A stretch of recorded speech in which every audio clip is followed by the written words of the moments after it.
நைட்டோட நைட்டா யாருக்கும் தெரியாம திருட்டுத்தனமா அம்மா அப்பாவை அப்படியே ஜெயில நிர்கதியா விட்டுட்டு இன்னொருத்தர் ஆத்துல பிறந்த குழந்தைய இங்க கொண்டு வச்சுட்டு இவன் யாருக்கு பிறக்கலையோ அவனுக்கு பிறந்ததாக இவன் பாவிச்சுட்டு அங்க போய் தங்குறான். இதை விட என்ன துக்கம் வேண்டியிருக்கு, இதை விட என்ன கஷ்டம் வேண்டியிருக்கு? கொஞ்சம் யோசிச்சு பாருங்க. தன் அப்பா அம்மா ஜெயில கஷ்டப்படுறா, அவளை காப்பாத்தல, ஆனா அவளுக்கு பிள்ளையாவும் அவளுக்கு துணையா அங்க இல்லை. சர்வலோகேஸ்வரனை கம்சன் தொட்டுவிட முடியுமா? இருக்கலாமே, இல்லை. அங்கிருந்து கோகுலத்துக்கு வந்துட்டான். சரி வந்துட்டான், ஏதோ வந்துட்டான், விடுங்க. கோகுலத்திலேயாவது பிரச்சனை, சிக்கல், துன்பம் இதெல்லாம் எதுவுமே இல்லாம அந்த ஒரு இடத்துல சொஸ்தமா வாழலாம் இல்லையா? ஜெயில தான் வாழலை, இங்கேயாவது கோகுலத்திலேயாவது வாழலாம் இல்லையா? எங்கிட்டு வாழ்றது? பூதனா வதம், பூதனா மோட்சமா? அது பக்தியா? நானும் பாகவதன் சொல்லும்போது, நாராயணியன் சொல்லும்போது பக்தியோட பூதனா மோட்சம்னு சொல்றேன். அவ ஒரு அரக்கி தானே, அவ ஹிம்சை பண்ண தானே வந்தா, அதெல்லாம் மோட்சம்னு நானும் அங்க பக்தியா சொல்றேன். இப்போ இங்க பூதனா வதம், சகடாசுர வதம், திருணாவர்த்த வதம், பகாசுரன் அகாசுரன் 2 வயசு கூட ஆகலை. எவ்வளவு ஆக்கிரமிப்பு, எவ்வளவு கஷ்டம், எவ்வளவு துன்பம். அவனை நிம்மதியா இருக்க விடலை பாருங்க, சொஸ்தமா ஒரு இடத்துல சாஸ்வதமா தங்க விடலை பாருங்க. உடனே என்னன்னா, என்ன பிள்ளைக்கு இப்படி ஒன்று போக ஒன்று கஷ்டம் வந்துட்டே இருக்கு அப்படின்னு யசோதையும் நந்தகோபரும் கிருஷ்ணனை தூக்கிண்டு யாதவ ஜனங்களோடு கூட பக்கத்துல பிருந்தாவனத்துல போய் தங்கினான். அங்கேயாவது சொஸ்தமா பிரச்சனை, சிக்கல், கஷ்டம், துன்பம் இல்லாம தங்கியிருக்கலாம் இல்லையா? தங்க முடியும் இல்லையா? கொஞ்ச காலம்னா கொஞ்ச காலம் தங்கலாம் இல்லையா? என்ன ஆச்சுன்னா, பின்ன அங்க போய் மலையை கொடையா பிடிக்கிறது, பாம்பை பிடிச்சிருந்து ஆடுறது, நெருப்பை அள்ளி குடிக்கிறது, தேனுகாசுர வதம், பிரலம்பாசுர வதம், போதும் போதும் வதம் வதம் வதம். ஏதோ பிருந்தாவனத்துல அப்பப்போ மாடு மேய்க்க போகும்போது வேணுகானம் பண்ணிட்டு இருக்கும்போது அந்த ராதையை பார்ப்பான், மனசு சில்லு சில்லு சில்லுன்னு ஆயிடும், எல்லா கவலையும் மறந்துடுவான். அந்த கோபிகைகளை பார்ப்பான், ராசம் ஆடுவான், இதெல்லாம் உனக்கு கொஞ்சம் பிடிச்சிருந்தது. பிருந்தாவனம் தான். அதுக்கப்புறம் அவன் மதுராதிபதி ஆகட்டும், துவாரகாதீசன் ஆகட்டும், பார்த்தசாரதி ஆகட்டும், என்ன சொல்லுங்க, எந்த க்ஷேத்திர மூர்த்தி ஆகட்டும், பிருந்தாவனம் தான் கிருஷ்ண பக்தாளுக்கும் கிருஷ்ணனுக்கும். அது மாதிரி ஒரு லைஃப் அவனுக்கு கிடைக்கல. அப்பேற்பட்ட பிருந்தாவனத்திலையும் ஸ்வஸ்தமா பிரச்சனை, சிக்கல், கஷ்டம் இல்லாம தங்க முடியல, ஸ்திரமா தங்க முடியல. அங்கிருந்து கம்சன் அக்ரூரட்ட தனுரியாகம்ங்கிற பேர்ல மதுரைக்கு கூட்டின்னு வர சொல்லிட்டார். அத்தனை பேரையும் விட்டுட்டு மதுரைக்கு போயிட்டான், மதுராவுக்கு போயிட்டான். அங்க போய் சொஸ்தமா இருக்கலாம் இல்லையா? கொஞ்ச காலமாவது சொஸ்தமா இருக்கு இல்லையா? உடனே கம்சவதம். சரி, கம்சவதமாகி மதுராதிபதியாக ஆகிட்டான். அப்புறமாவது சொஸ்தமாக பிரச்சனை, சிக்கல், கஷ்டம், துன்பம் இல்லாம மதுராதிபதியாவது இருக்கலாம் இல்லையா? இல்லையே. 23 அக்ஷௌகிணியோட யாதவ குலத்தையே பூர்ணமா இல்லாம ஆக்கிடணும்னு ஜராசந்தன் அந்த அசத்து வரான்.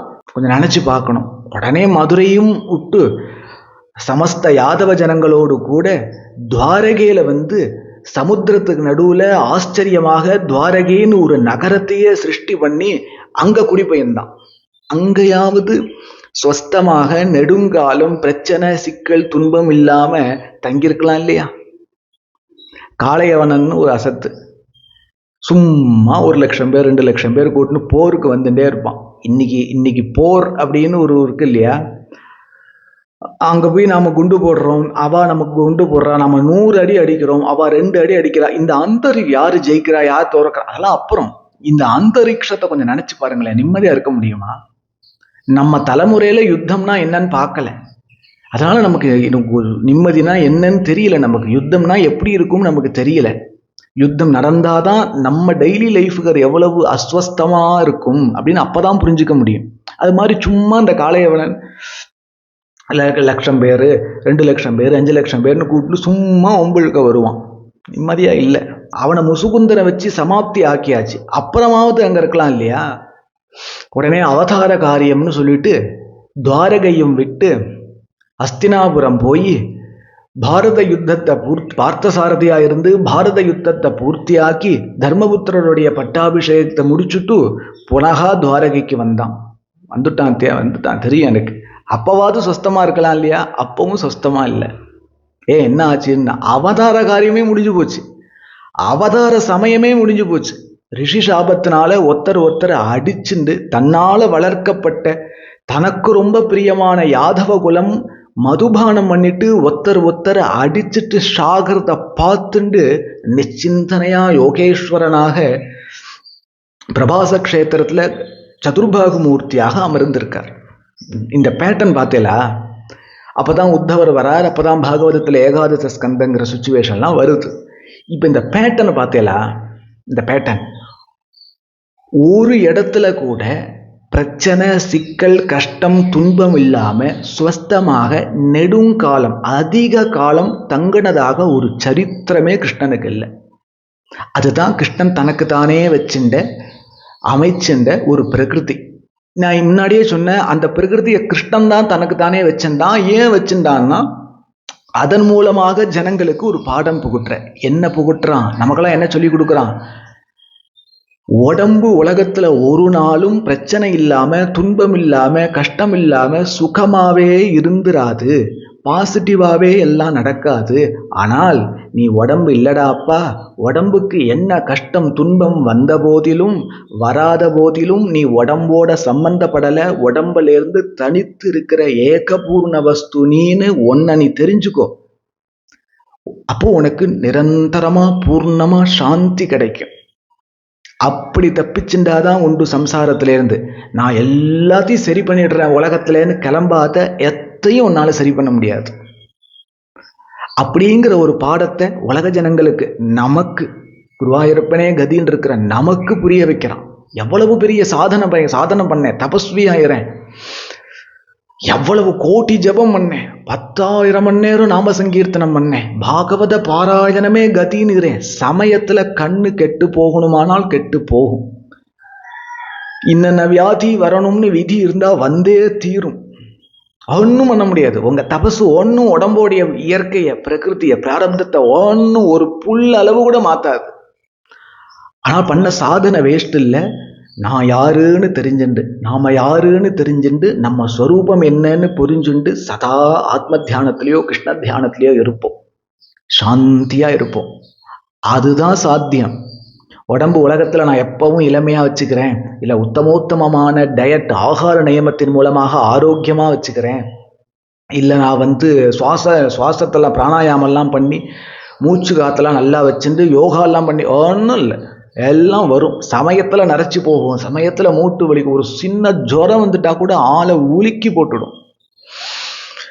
அப்போ வெளியில எதையும் மாற்ற முடியாதுங்கிற பாடத்தை கிருஷ்ண பக்தர்களான கிருஷ்ணதாசர்களான நமக்கெல்லாம் புகட்டுறதுக்கு தான் அப்படி ஒரு பிரகிருதியை வச்சுட்டான். அப்ப இந்த பிரகிருதியை புரிஞ்சுட்டேலா? கிருஷ்ணனுக்குன்னு ஒரு பேட்டர்ன் இருக்கு, புரிஞ்சுட்டேலா? அது அவன் எங்க இருந்தாலும் அவனை துரத்தின்றே இருந்தது. ஜெயில்ல பிறக்கும் போது துரத்துனது, கோகுலத்துக்கு போனா அங்கேயும் அது இருந்தது. கிருஷ்ணன் எங்க இருக்கானோ அங்கெல்லாம் இருந்தது. மதுரையில இருந்தான், துவாரகையில இருந்தான், பிருந்தாவனத்துல இருந்தான். கிருஷ்ணன் எங்கெல்லாம் இருக்கானோ அங்கெல்லாம் அவனுடைய பிரகிருதி, அந்த பேட்டர்ன் நடந்துட்டே இருந்தது. இப்ப கிருஷ்ணன் குருவாயூர்ல நித்தியவாசம் பண்ணிட்டு இருக்கான் இல்லையா? அங்கதானே இருக்கான். அங்கேயும் நடக்கணும் இல்லையா? அந்த பேட்டர்ன் மாறாதே. ஒன்றும் புது அவதாரம் இல்லையா? அதே கிருஷ்ணன் தானே இது. அப்போ அங்க அது மாதிரிலாம் நடந்திருக்கு. அதை வச்சுதான் அது கிருஷ்ணன்னு புரிஞ்சுக்க முடியும். இந்த கிருஷ்ணனுடைய பேட்டர்ன் என்னன்னு புரிஞ்சுண்டு அது குருவாயூர்ல நடந்திருந்தால் குருவாயூர்ல அவன் இப்போ கிருஷ்ணன் நித்தியவாசம் பண்ணிட்டு இருக்கான் நாம் புரிஞ்சுக்க முடியும். இதுதான் 4வது காரணம். நடந்திருக்கு. அது என்ன கதை அப்படின்னா, ஒரு முறை 30,000 டச்சுக்காரர்கள் படையெடுத்து வந்தா, குருவாயூருக்கு வந்தா. அங்க 23 அக்ஷௌகிணி சைன யுத்தம் பண்றதுக்கு வந்தா இல்லையா? அது இங்க நடக்கிறது பாருங்க. 30,000 அசத்துக்கள் டச்சுக்காரர்கள் படையெடுத்து வந்தா. குருவாயூர் அலங்கோலப்படுத்திட்டா. அந்த குருவாயூர் க்ஷேத்திரத்தை ஒன்றும் இல்லாம பண்ணிட்டா. இப்ப நாம பாக்குறோம் இல்லையா, சொர்ண கொடிமரம், அது புதுசு. பழைய சொர்ண கொடிமரத்தை அவ எடுத்துன்னு போயிட்டா. கோவிலுடைய மதில் சுவரை உடைக்கிறா, கொட்டாயை உடைக்கிறா, குருவாயூரப்பனுடைய நிதி அறைய பூர்ணமா கொள்ளையடிச்சுன்னு போறா. இனி அந்த க்ஷேத்திரம் எழும்பாதுங்கிற அளவுக்கு உடைச்சு தள்ளிட்டு போயிட்டா. ஏதோ ஒரு பாக்கியம் குருவாயூரப்பனுடைய கிருபை, குருவாயூரப்பனுடைய திவ்ய திருமேனி மேல அந்த அசத்து எதுவும் கை வைக்கல, டச்சுக்காரர்கள் கை வைக்கல. ஆனா கோவில் இனி தேருமாங்கிற அளவுக்கு ஒன்றும் இல்லாம போயிட்டா. இன்னைக்கு பாக்குற குருவாயூர் செல்வம் மிக்க குருவாயூர் அல்ல அன்னைக்கு இருக்கிறது. அன்னைக்கு நித்திய பூஜைக்கே சிரமமா தான் இருந்த சமயம் அது. இந்த இவ்வளவு பெரிய கோவிலை மறுபடியும் உத்தாரணம் பண்ணணும்னா அது சாதாரண விஷயம் இல்லை. அந்த அளவுக்கு நிலகொலைய வச்சுட்டு போயிட்டான் டச்சுக்காரர்கள். அதுக்கப்புறம் ரொம்ப வருஷம் போராடி மெல்ல மெல்ல சேர்த்து அதுக்கப்புறம் நல்லபடியாக கோவில் புனகா நிர்மாணம் பண்ணி புனகா எல்லாத்தையும் சீரமைச்சு அதுக்கப்புறம் கொஞ்ச காலம் மறுபடியும் சொஸ்தமாக குருவாயூரப்பன் அங்க இருந்துன்னு இருந்தான். ஆச்சா, அதோடு முடிஞ்சுடலை. 1788 வருஷம் திப்புன்னு ஒரு அசத்து, திப்பு சுல்தான் ஒரு அசத்து, மகாசத்து. அது அந்த அசத்து ஒட்டுமொத்த குருவாயூரையும் பிரத்யேகமா குருவாயூர் க்ஷேத்திரத்தையும் நாசம் பண்ண போறான், கொள்ளையடிக்க போறாங்கிற செய்தி வந்தது. யாருக்கு வந்தது அப்படின்னா, அப்ப இருக்கிற சாமூதிரி ராஜாவுக்கும் குருவாயூருக்குன்னு சொந்தமான ஓதிக்கன் ஃபேமிலிக்கும் வந்தது. ஓதிக்கன் ஃபேமிலின்னா சம்பிரதாயமா இருக்கிற ஒவ்வொரு கேரளா சன்னதியிலையும் சில வேத வித்வான்கள் அந்த கோவில்ல இருப்பான். அவதான் வேத சம்பந்தமான காரியங்கள்லாம் அவதான் பண்ணுவான். அப்பவும் இப்பவும் அந்த வேதம் அத்தியனம் பண்ணி வேத சம்பந்தமான மந்திர சம்பந்தமான காரியங்கள் பண்றதெல்லாம் ஓதிக்கன்மார்கள் தான். ஆக்சுவலி இந்த மேல் சாந்தி ஆராதனை பண்றதுங்கிற கான்செப்டே ஒரு ஒரு ஒரு கொஞ்ச காலத்துக்கு முன்னாடி தான் வந்தது. அதுக்கு முன்னாடி ஓதிக்கன்மார்கள் தான் இருந்தா, அது வேற விஷயம், நம்ம அதுக்கு போக வேண்டாம். இப்பவும் உற்சவ சமயத்துல எல்லாம் குருவாயூர்ல ஓதிக்கன்மார்கள் தான் அந்த காரியங்கள்லாம் பண்ணுவா.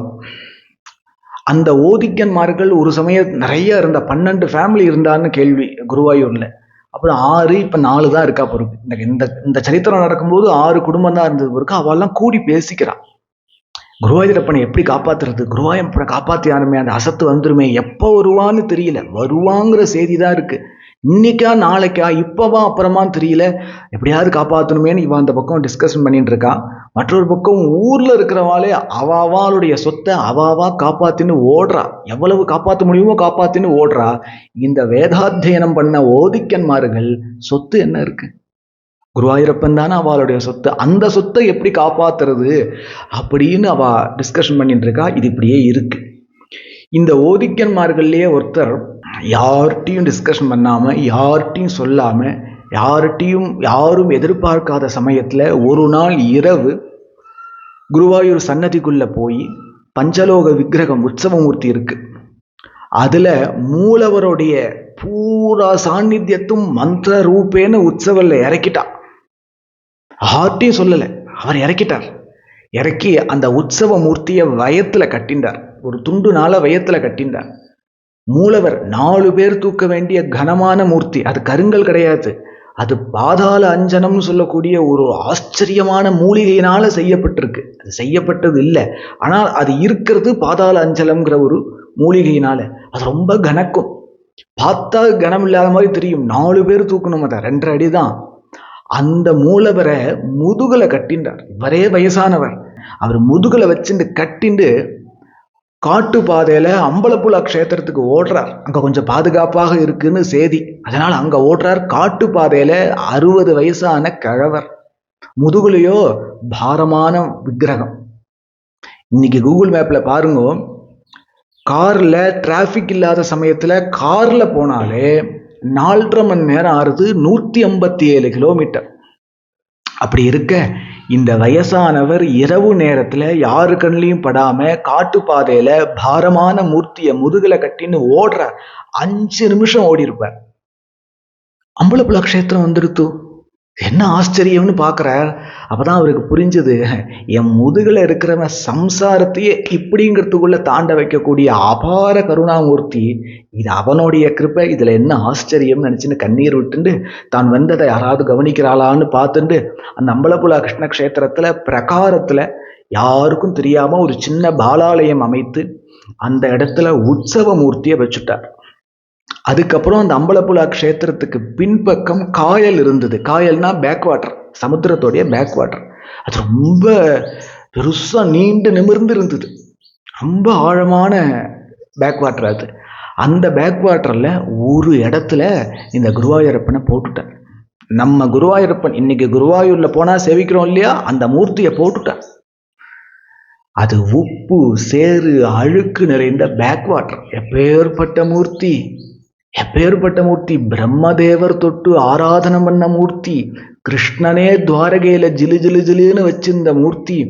ஒன்றும் வேண்டாம், குருவாயூருக்கு வாங்கோ, நித்தியபடி சங்குனால பாலாபிஷேகம் பண்ணி குளிர பார்த்துட்டு இருக்கிற மூர்த்தி, வாகச்சார்த்தும் எண்ணெய் காப்பும் போட்டு அதை பாதுகாப்பா வச்சுட்டு இருக்கிற மூர்த்தி, சதா கலபத்தினால திவ்ய திருமேனி பூரா அலங்காரம் பண்ணி ஜிலு ஜிலு ஜிலுன்னு வச்சுட்டு இருக்கிற மூர்த்தி, சமஸ்த பூந்தானம் வெல்வமங்கலம் போன்ற சமஸ்த மகான்களாலும் நமோ நமகா நமோ நமகான்னு ஸ்துதி பண்ணக்கூடிய மூர்த்தி, அநேக முறை வேத பாராயணமும் அநேக முறை பாகவத பாராயணமும் நாம சங்கீர்த்தனமும் கேட்டுண்டு குளிர இருந்த மூர்த்தி என்ன ஆச்சுன்னா இந்த உப்பு தண்ணியில சேத்துக்குள்ள போட்டுட்டார். போடலாமா அப்படின்னா வேற வழி இல்லை. ஏதோ காரணவசால் இந்த அசத்து இந்த அர்ச்சா மூர்த்தியை பின்னம் பண்ணிடுவான். இது சாதாரண மூர்த்தி இல்லை. இன்னொரு குருவாயூரப்பனை இன்னும் அத்தியாச்சரியமான கல்லுல ரொம்ப அழகா செதுக்கி மந்திர ரூபேன இன்னொரு குருவாயூரப்பனையே வர வச்சிட முடியும் இந்த அர்ச்சகாலால, கோவில் அர்ச்சகாலால அது முடியும். அப்படிதானே நம்மெல்லாம் கும்பாபிஷேகம் பண்ணிட்டு இருக்கோம். ஆனால் இந்த மூர்த்திக்குன்னு ஒரு விசேஷம் உண்டு, இந்த மூர்த்திக்குன்னு ஒரு விசேஷம் உண்டு. ஏன்னா இது பிரம்மலோகத்திலேருந்து சுதபஸ்பிருஷ்டிலேருந்து அதிதி கஷ்யபாலேருந்து துவாரகையிலேருந்து எத்தனாயிரம் வருஷம் பார்த்துட்ட மூர்த்தி இது. இந்த மூர்த்தியை நம்ம இழந்துடக்கூடாது. அவன் அதை இல்லாம பண்ணணும் தான் வரான் அந்த அசத்து திப்பு சுல்தான். அதனால இது முதல்ல போட்டுருவோம், அப்புறம் நம்ம கண்டுபிடிச்சு எடுத்துக்கலாம் அப்படின்னு போட்டுடுறார். போட்டுட்டு அந்த இடத்துலயே ஒரு 3 நாள் உட்காந்துட்டு துவாதசாட்சரம் ஜபம் பண்ணிட்டு இருக்கார். ஜபம் பண்றது உத்தேசம் இல்லை, இங்க தான் வந்திருக்கிறதையும் இப்படி போட்டதையும் யாராவது கவனிச்சுட்டு இருக்காளான்னு தெரிஞ்சுக்கணும் இவருக்கு. ஏன்னா இவர் யார்கிட்டையும் சொல்லாம எல்லாம் தூக்கின்னு வந்திருக்காரு. ஏன் யார்கிட்டையும் சொல்லாம தூக்கின்னு வந்திருக்கார்? ஒரு 10 பேர்ட்ட கலந்துக்கலாம் இல்லையா? ஒருத்தர்கிட்ட செய்தி போயிட்டா கூட எப்படியோ அந்த திப்பு சுல்தான் கண்டுபிடிச்சிருவான், கண்டுபிடிச்சு வந்து தாக்கிடுவான். அதனால யார்கிட்டையும் சொல்லலை. இந்த கலகம் முடிகிற பரியந்தம், இந்த போர் முடிகிற பரியந்தம் குருவாயூரப்பனை முதல்ல காப்பாற்றுவோம். இந்த போர்லாம் முடிஞ்சு சகஜமான பிறகு அப்புறம் குருவாயூரப்பனை பிரதிஷ்டை பண்ணிடுவோம், யார்கிட்டையும் சொல்ல வேண்டாம், அப்புறம் பார்த்துப்போம் தான் தூக்கின்னு வந்தார். இப்ப இங்க வந்ததையும் இங்க போட்டதையும் ஏதாவது அசத்து பார்த்துட்டு இருக்கா, யாராவது கவனிக்கிறாளா அப்படின்னு தெரிஞ்சுக்கிறதுக்காக ஒரு 3 நாள் நின்னார். மேலும் துவாதசாட்சரம் அப்படிங்கிறது எப்படி அஷ்டாட்சரம் அப்படிங்கிறது பத்ரிநாத்தோடைய மந்திரமோ அது மாதிரி துவாதசாட்சரங்கிறது குருவாயூருக்கே சொந்தமான மந்திரம். அதனாலதான் கொடிமரம் தாண்டி பார்த்தேன்னா ஸ்வர்ணத்துல பொறிச்சு வச்சிருப்பா துவாதசாட்சரத்தை. அது அங்க இருக்கிற கிருஷ்ண மந்திரம், அது குருவாயூரப்பனுக்குன்னு உண்டான மந்திரம். அது அந்த மந்திரத்தை வெறுமல ஒரு 3 நாளைக்கு ஜெபம் பண்ணியிருந்தார். உத்தேசம் என்னன்னா யாராவது கவனிக்கிறாளா அப்படின்னு தெரிஞ்சுக்கிறதுக்காக ஆச்சு. 3 நாள் யாரும் இங்க நம்ம வந்ததையும் இங்க போட்டதையும் யாருக்கும் தெரியாதுன்னு நிர்ணயம் பண்ணிட்டு அங்கேருந்து திருவனந்தபுரம் பத்மநாப கஷேத்திரத்துக்கு போயிட்டார். அங்க இருந்து ஒரு 2 வருஷம் பாகவத பாராயணம் பண்ணிட்டு துவாதசாட்சரம் ஜெபம் பண்ணிட்டு அப்படியே தபஸ் பண்ணிட்டு தேகத்தை விட்டுட்டார். இதெல்லாம் எப்ப நடக்கிறது? 1788. அவர் ஒரு 1.5 வருஷம் இருந்துட்டு போயிட்டார். அதுக்கப்புறம் 1792 93 சமயத்துல இது நடந்தது 1788. அதுக்கப்புறம் நிலைமை எப்ப சரியானுச்சு அப்படின்னா 1792 93 வாக்குல 1792 or 1793. இவர் தான் 1.5 வருஷத்துல தேகத்தை விட்டுட்டாரே. இந்த பக்கம் எல்லாம் சகஜமாயிடுத்து. அந்த திப்பு சுல்தானுடைய அட்டகாசலாம் சேர்ந்து சகஜ நிலைமைக்கு வந்துடுத்து. இந்த குருவாயூரப்பன் எங்கன்னு தெரியல. இந்த ஓதிக்கன்மார்கள்லாம் போய் குருவாயூர க்ஷேத்திரத்தை பார்க்கறா. அதை நினைச்சு பார்த்தாலே குருவாயூரப்பனுடைய பக்தர்களால நாமெல்லாம் தாங்க முடியாது. அந்த குருவாயூர் க்ஷேத்திரம் அலங்கோலமாயிருக்கு. 3-4 வருஷத்துல பூர்ணமா இடிபட்டு எங்க பார்த்தாலும் 4 வருஷத்துல மரம் செடி கொடி காடா வளர்ந்துருக்கு. இந்த குருவாயூர் க்ஷேத்திரம் மாதிரியே தெரியல, ஏதோ உலகம் அழிஞ்சிருத்து அப்படிங்கிறது போல இருக்கு. ஏன் இப்படி ஆச்சு? போனாலே பயமா இருக்கு. குருவாயூர் க்ஷேத்திரம் தான் கத்தின்னு இன்னைக்கு வாழ்றமே. அந்த குருவாயூர் க்ஷேத்திரத்தை பார்த்தாலே பயமா இருக்கு. எங்க பார்த்தாலும் காடு பிடிச்சு கிடக்கு. ஏன்னா உள்ள ஒரு சைதன்யம் இருந்தது. அந்த குருவாயூர் க்ஷேத்திரத்துக்குள்ள ஒரு விஷ்ணு சைத்தன்யம் இருந்தது. அதனால அந்த கோவில் ஜிலு ஜிலு ஜிலுன்னு தெரிஞ்சது. எங்க இருந்தெல்லாமோ ஆள் வந்தா அதை ஸ்மரண பண்ணாலே நமக்கு சாந்தி கிடைச்சது, எல்லாம் கிடைச்சது. அந்த க்ஷேத்திரத்துக்குள்ள இருக்க வேண்டிய விஷ்ணு சாநித்தியம் அங்க இல்லை.